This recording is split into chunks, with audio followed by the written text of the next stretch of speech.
I mean, it's Overwatch.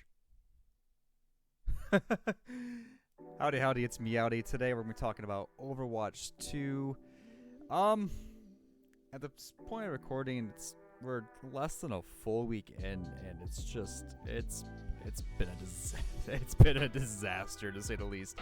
Launch night, no one could pretty much get in. The second day, more people could get in, but it's insane. Right now, it's the weekend of the 8th, October 8th, and you can launch the game and you can get in now, which is great. I'm glad they fixed it.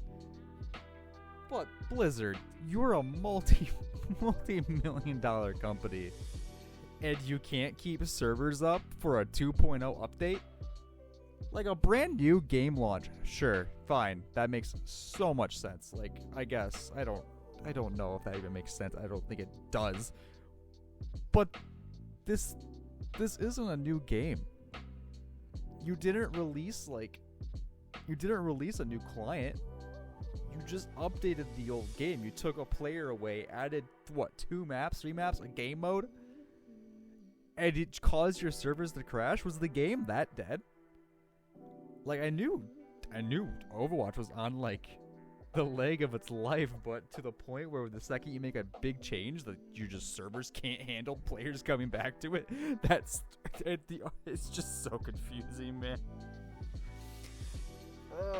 Server jokes aside, like, the game's fine. I want to bring that out. The video game of the game is perfect. I think the changes are exactly what they needed. The going down to 5 players, I think was a good idea. I never really hated the 2 tank meta. I know there's a lot of metas when I wasn't playing that like shields were just insane. I think the 5v5 is fine. I think it works perfectly. The 1 tank does make it a little awkward for like the weirder tanks like Roadhog.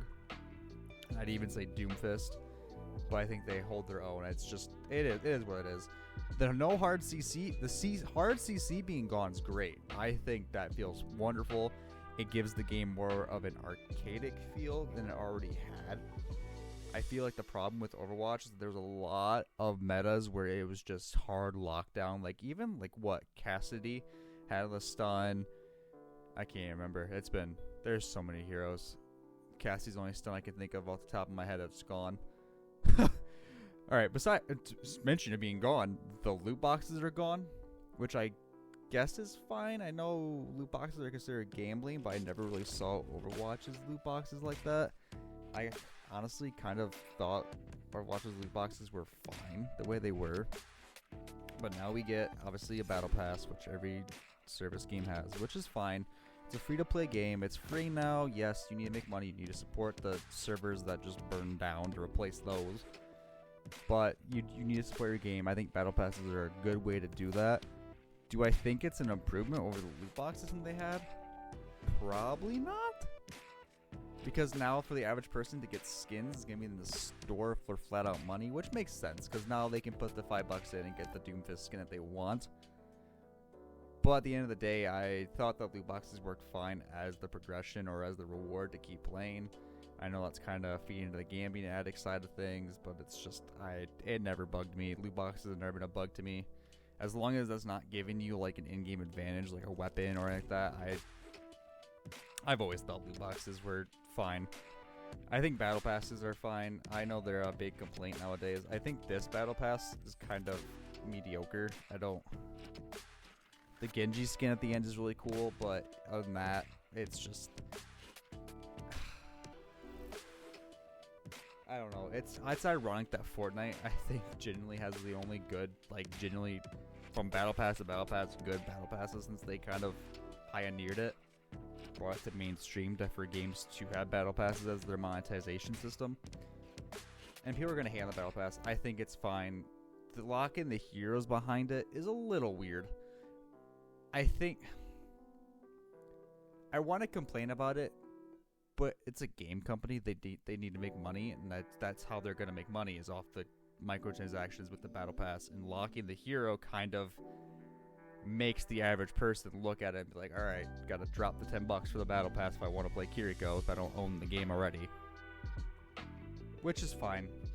I can only keep saying that, but that's just how I feel about Overwatch 2. It's fine. I don't think this is gonna make someone who didn't like Overwatch 1 like Overwatch. Genuinely, I just don't think it's that drastic of a change to bring people who dislike Overwatch into Overwatch. But I think it's a good enough change for people who did like Overwatch to get that, like, oh, this is a new feeling. Like, this feels different enough. Like, I know I'm playing Overwatch, but I'm still having that, like, oh, new game feeling. Now, Overwatch 2. I'm gonna focus on the 2 part here.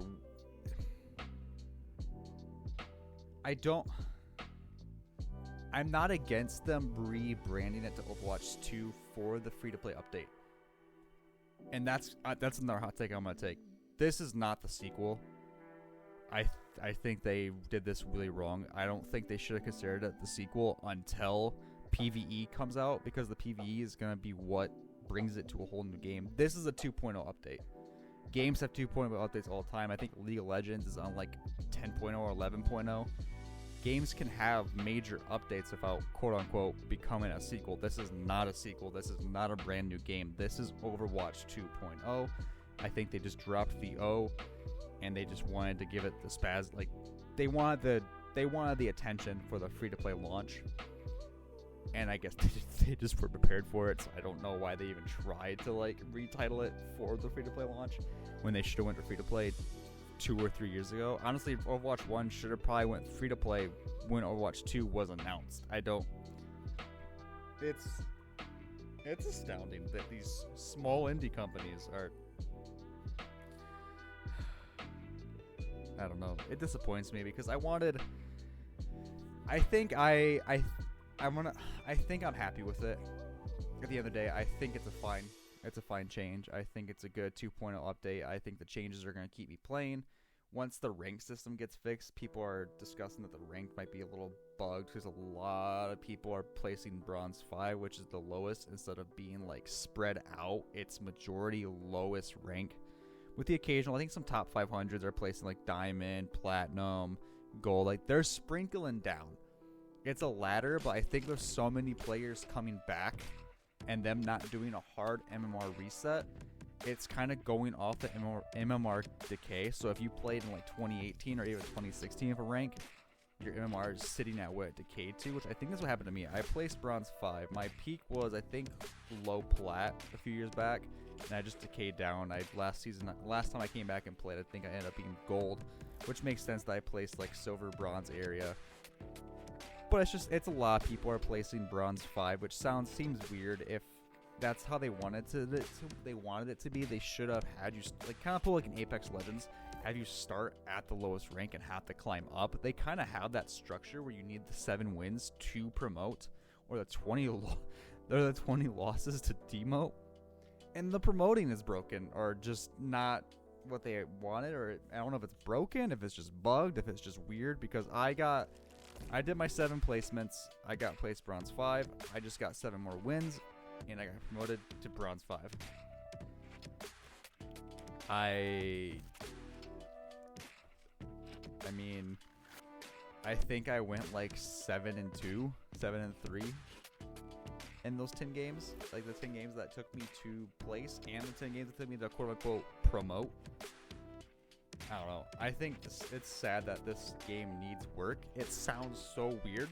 It needs work. It's an update on a game that caused it to need more updates. It's so cringe. It's such like the perfect example of modern day gaming and development in general. It's bad launch. It's systems not working. It's needing hard maintenance. Like I think it was the third day it went down for like 6 hours for maintenance. Like, I don't know. I'm getting tilted. But yeah, I'm just gonna wrap it up here. I'm enjoying the game. I know I just complained about it for about 9 minutes, but it's a good game. I think if you liked Overwatch, you're gonna enjoy this. I think if you never tried Overwatch, it's definitely a good time to jump in. But if you tried Overwatch and it never really grabbed you, I would say still try it. I think the change to 5v5 is decent enough to maybe tweak your opinion on it. But I'm not gonna tell. It's not gonna sell you on it. It's generally not gonna make you fall in love with the game. I think if you already dislike the game itself. But yeah, if you I'm assuming because I'm looking at server queue, you guys have been playing it. Let me know what you think. What roles are you guys playing? What did you place in ranked, etc.? Are you playing more? Actually, that's another question. Leave in the comments. Do you play comp or quick play more? So I feel like genuinely I see more comp players, but I'm curious if it is fully everyone's queuing competitive, or are there people out there who just play quick play? Let me know in the comments. Make sure to like, subscribe, hit all the bells. I'll have my link tree in the bio doing a giveaway right now for every subscription, like, or whatever interaction with my social media you guys do between now and the end of October. You will get your choice. You have an entry for a giveaway of your choice of a merch piece of your choice from udate.shop. Go ahead and check that out. I'm going to stop rambling now. Love you guys. I will see you next video.